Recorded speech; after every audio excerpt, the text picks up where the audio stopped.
Cup of green. May mantika din sa lips. Always fresh bagong katay ang mga lettuce. Init-init pa ang karne ng carrots. Level up your hand picks with our trending Baguio.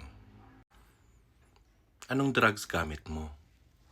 Meron talagang makakalusot sa tokhang, no?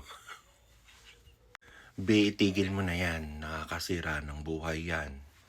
Sinasabi ko sa'yo, pwede namang normal lang kung gusto mong tikman namin or itry namin yung product, diba?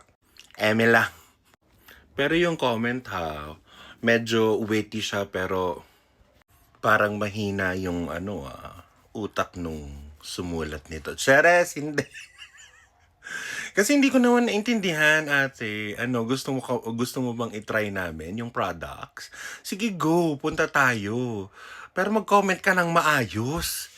Para ka namang kakagising lang tas hindi nag-toothbrush ng mga 1 linggo. Para ka namang kumain ng kanin na isinaing sa plywood na binili sa pharmacy tapos nilagyan ng isang drop ng shampoo ng manok.